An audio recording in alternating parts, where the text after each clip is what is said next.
You may be seated. Now they've got all our technology situated. Well, not only is my cat, Sam, the most handsome kitty in the whole world, he is also the best kitty in the whole world. And that's what I tell him anyway. And he is arguably one of the most curious. If curiosity killed the cat, well, Sam definitely thinks satisfaction's going to bring him back. So, everything that comes into my house is carefully inspected, from a single Target bag to a curious and mysterious Amazon box. All is cautiously sniffed, pawed, and inspected from all different angles, just to make sure, first of all, that it's not something dangerous, something going to hurt him, but also to make sure it's not something good to eat, or perhaps to play with, or maybe take a nap in. Careful, cautious inspections also take place if I move anything around in the house. If I move a chair or even objects, he's over there sniffing and inspecting and meowing at me. Cats, I'm told, like their routines. They like their environment and everything to stay the same. It makes them feel safe and secure. Change makes them nervous and afraid, especially since they can't comprehend understand what's going on, and they don't understand everything we say to them. Often, we humans are a lot like them. We aren't fond of change either. And even if we have advance notice that things are not going to be staying the same, we usually aren't really thrilled about it. We don't embrace it with open arms. It's even worse if something unexpected happens. Perhaps something to upset our routine or our view of the world. Like we get a leak under the kitchen sink that floods the whole floor. Or we get a special notice from the IRS. Or an election maybe that didn't go the way we thought it would. Or you get a pink slip at work. Anything that upsets your normal routine upsets us too. Maybe that's why so many people, including Christians, get up every morning and faithfully read their horoscope, just trying to get an idea of what the day will hold. And then there are those folks who frequent fortune tellers, have their palms read, or play with a Ouija board. Way back in the 1800s, I don't know if you know it or not, but it was all the rage to have seances, just to check out the afterlife and see what it might be like. Mary Todd Lincoln was very much into that sort of thing, and she especially after the death of her sons and her husband. Now, I need to point out to you, just so you know, all those kind of things are not recommended to be part of our lives according to the scriptures. Leviticus, Deuteronomy, other places in the Bible have words of warning that tell us that we're not to mess with that stuff. In the 19th chapter of Leviticus, it says, we are defiled if we go to mediums. In Isaiah, it says, astrology is not a good thing. In Deuteronomy, we were warned to leave fortune-telling and everything like it alone. It says that God only knows the future, and people should be more interested in God's actions than in human predictions. And there are a lot of other similar passages in Scripture. But we often don't listen to the advice and the warnings of Scripture. Like cats, humans are curious, and more importantly, we like to be in control. Yes, sometimes it's because we want to try to protect ourselves and keep our loved ones from harm. But more often than not, I'm afraid it's because we want to have the knowledge and power that belongs only to God. In the earliest pages of Genesis, right in the very beginning of the biblical story, you remember what happens? We find Adam and Eve munching down on that forbidden fruit of the tree of the knowledge of good and evil. Despite the Almighty's warning to leave that tree alone, despite the fact they had more than enough to eat and more wonders to behold than they could ever comprehend, it didn't take much temptation before they're jumping at the chance to be just like God. And we all know how that worked out. I like to think that humans are a lot like Milo the cat. Have you ever heard the humorous story of, been in several different forms, of Milo the cat and Fido the dog? Let me tell it to you this morning. Fido the dog and Milo the cat, they die and they go to heaven, as we know all our pets do, of course. And they appear before God, who's seated on God's throne, just to go over their life and review it for them of how they've been and how they've done when they were on the earth. Well, Fido the dog comes in. You know how doggies are. They're all excited and his whole body's shaking and his tail's wagging. He's got that goofy look that dogs have on their face.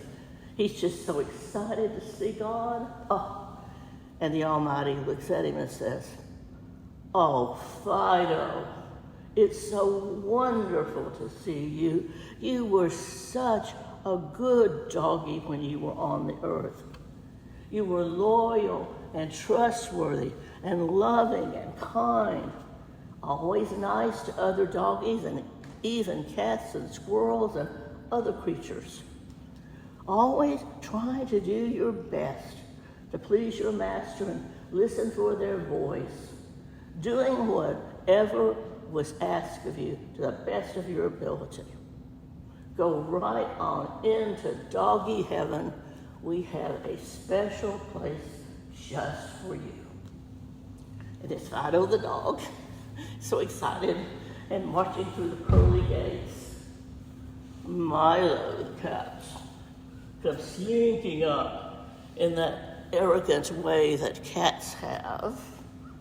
And before the Almighty can speak a word, Milo goes right up to God, lifts his paw, points at him and says, "I think you are in my seat." Yes, we humans can definitely sometimes be like Milo the cat. So given human knowledge, it shouldn't come as much of a surprise that in the gospel reading that we heard this morning from Mark, that it wasn't more than a few minutes before Jesus has told the disciples that the temple and all the large buildings that they are looking at and gazing upon, that it's going to be demolished. And pretty soon they're wanting to know when and why and all the details. What are the signs this is going to take place, they ask. What are the things we should be looking for? In the short time that it took them to walk from the temple across the Kidron Valley to the Mount of Olives, and it's not very far. If you've ever been to Jerusalem, you will know it's just a short walk. And for young men, it wouldn't have been anything. They would have made it pretty quickly, maybe 10 minutes max. So it's not more than 10 minutes that they're over the Mount of Olives, and Peter, James, and John, and Andrew are wanting to know the future just for themselves. I don't know if you noticed it when Father Rick was reading the gospel, but it says they asked Jesus privately, away from their fellow disciples. They're wanting to know the future just for themselves. They want to be only ones in control of that special knowledge so they make sure that there's nobody else around. But Jesus doesn't satisfy their curiosity. Instead, he gives them a warning. He says that there's going to be lots of people appearing, saying that this earthquake, this war, this happening are all signs that the end of the world is here. But faithful disciples, they're to pay no attention. They're not to listen to any of those claims. They're to keep their focus on God and doing God's will. Trying to focus on living out their faith, paying attention to what God is calling them to do in the here and the now. In the Gospel of Matthew, Jesus says very plainly, however, no one knows the day or the hour when these things will happen, not even the angels in heaven or the Son himself. Only the Father knows. In other words, don't waste your time listening to those who claim to have inside, secret knowledge of when the end of the world is coming. They are not privy to that information. Roger Nishoka, a professor at Columbia Theological Seminary in Georgia, writes these words about this passage. Jesus sets out for the disciples a way to live that does not focus all their attention on the destruction of the temple or the second coming. We, like the disciples, can become so focused on discerning the signs of the times that we neglect our more important mission to witness to the gospel today. Our focus must not be on the signs themselves, he says, but rather on the one who is to come, the one who enables us to look up after devastation and claim the certainty of blessing. Things may have seemed to have fallen apart.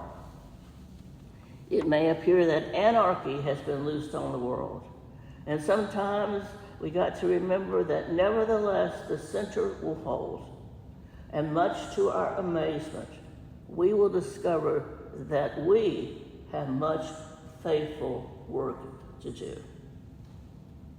Good words for us to remember during this time in our nation and in our world, during this time, particularly in the church year, when we are talking about stewardship, about how we're going to live out our lives as Christians, about the faithful work you and I have to do in the here and the now. Stewardship is not just about a pledge card that we fill out that tells how much money we're going to give to satisfy the budget, meet the budget. Important as that is, and it is important, because we all like heat, we all like air conditioning, we like the lights to be on, the building to be clean and tidy. We like to pay Dory and Rick and Lisa for the fine job that they do.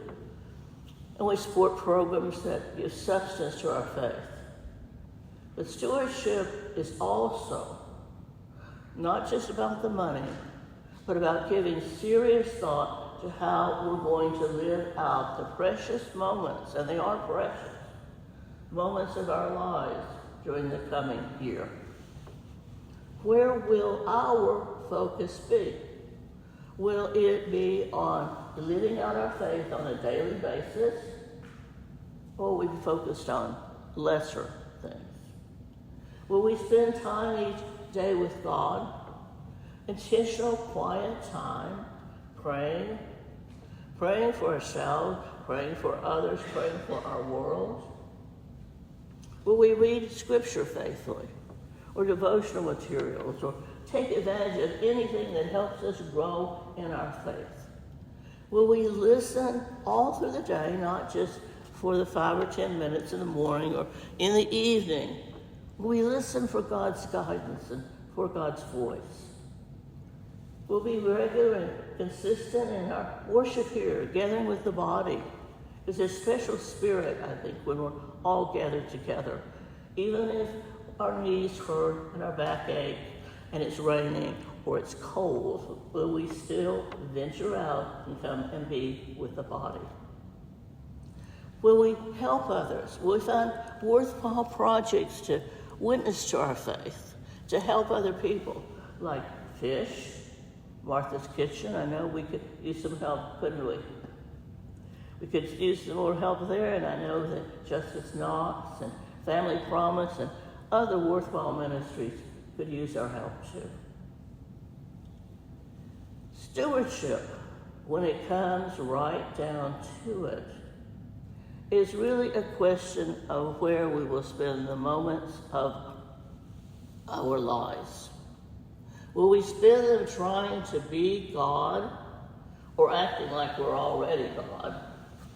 Or whether we will listen attentively for the Almighty's voice, leading us and guiding us each and every day to be faithful disciples of Jesus, serving God and serving others. To put it quite simply, you can't remember all that I just said. All we have to remember is, will we be Milo the cat or Fido the dog? Let us all be Fido. May it be so. Amen.